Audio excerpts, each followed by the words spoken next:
Bon bah voilà, je vous avais promis qu'on arrêterait la montagne, la neige et les raquettes. C'est parti pour des carnets de rando au printemps. Je suis descendu dans le Var là, je suis sur le bateau, je vous amène randonner à Porquerolles.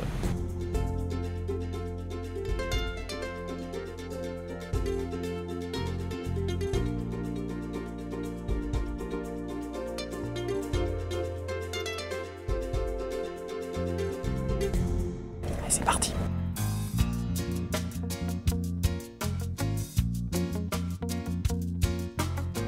Alors, j'ai pas pris la carte avec moi, mais j'ai un truc vachement plus pratique. C'est le visio-carte que l'office de tourisme m'ont donné. Donc là, il y a tous les itinéraires de randonnée de Porquerolles qui sont marqués dessus. Nous, on va au fort du Grand Langoustier, c'est là-bas. Donc on est là. Ok, allez, on y va. La période est idéale pour visiter Porquerolles. La nature est en fleurs, il ne fait pas encore trop chaud et il n'y a pas encore foule sur l'île. Le scénario idéal pour randonner. Bon, Porquerolles, c'est une île. Et sur une île, il y a des trucs de bien, notamment des plages. Et la première sur notre route, bah, c'est la plage d'Argent. Et je vais faire le crochet pour aller la voir. Regardez-moi ça, ça a l'air trop joli.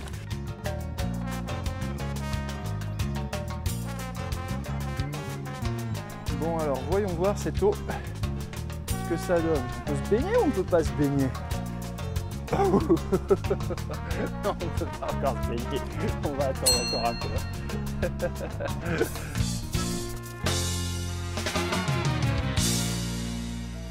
Après avoir dépassé la Calanque du Mort, on approche de la partie occidentale de l'île, de l'isthme du Langoustier et de son riche patrimoine. Alors c'est une histoire de dingue un petit peu ce fort, hein. Il date de 1637, hein, à l'époque de Richelieu, imaginez ça. Et en fait, il est devenu une ruine au fur et à mesure que les siècles sont passés, jusqu'à ce qu'en 1990, un passionné de restauration décide de le rebâtir. Ça a été terminé l'année dernière, en 2014. Respect à ce monsieur Vuillard, qui a accompli cette œuvre pharaonique.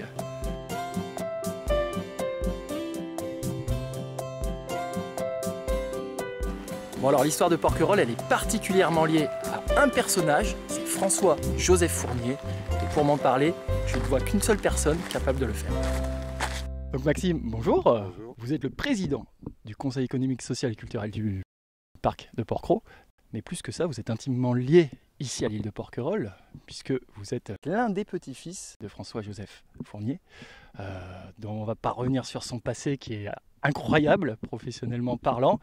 Ce qu'il faut savoir, c'est qu'il a acquis ici l'île de Porquerolles, c'était en 1912, pour la somme d'un peu plus d'1 million de francs. Alors aujourd'hui, Porquerolles est cœur de parc.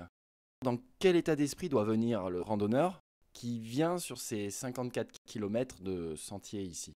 L'état d'esprit, c'est une découverte, bien justement, pas à pas, je pense.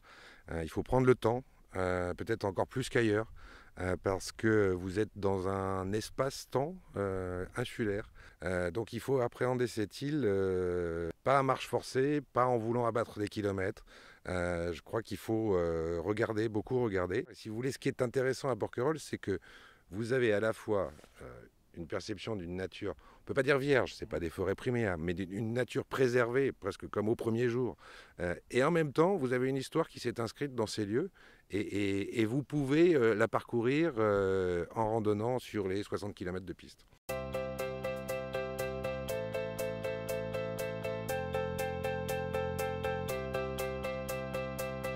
Bon, on a quitté les chemins accessibles au vélo. Des vélos, il y en a plein sur Porquerolles. C'est une activité qui roule. Il y en a jusqu'à 2000 par jour, au plus fort de la saison. Donc là, on est sur les sentiers vraiment pédestres pour les randonneurs.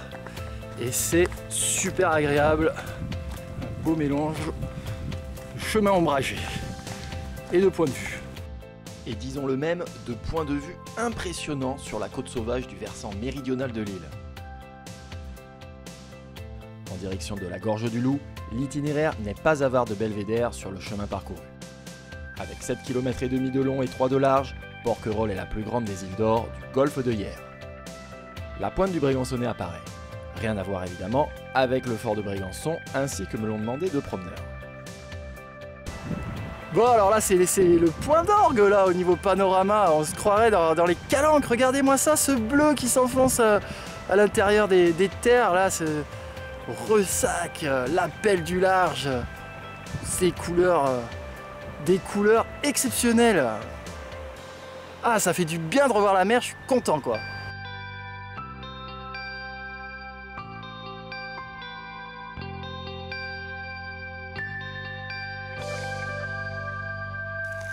Alors, voilà, le village est à 1,8 km, donc c'est la fin. Avant de se quitter, j'ai deux choses à vous dire. La première, c'est que cet itinéraire, vous le retrouvez sur donc, le Visiocarte, qui est en vente à l'office de tourisme de Hyères pour la somme modique de 3 €. Que l'itinéraire que vous venez de voir, il est également disponible sur ce toboguide, les plus belles randonnées dans le Var. Vous retrouverez pas mal de choses à faire dans ce très beau département. Le reste des informations, c'est sur le site internet de Carnet de Rando, www.carnetderando.net. Et moi, je vous laisse, j'ai un bateau à prendre et je crois que je suis un petit peu à la bourre. Allez, salut, à la prochaine. Eh, le bateau, attends-moi, partez pas sans moi, me laissez pas tout seul sur l'île.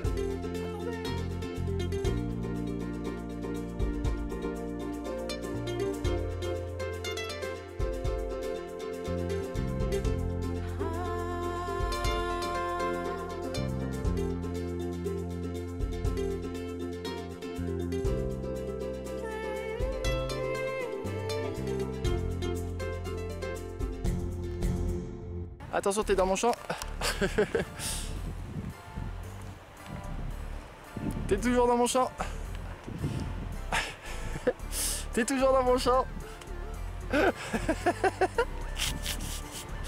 Excellent. Jamais on n'a vu, jamais on ne verra. Vas-y, t'enregistres. Tortue courir après les rats. Papa, tortue et la maman, tortue et les enfants, tortue et nous. Tortue, tortue, tortue ninja, tortue ninja, tortue ninja. Oh, ça suffit là, on travaille.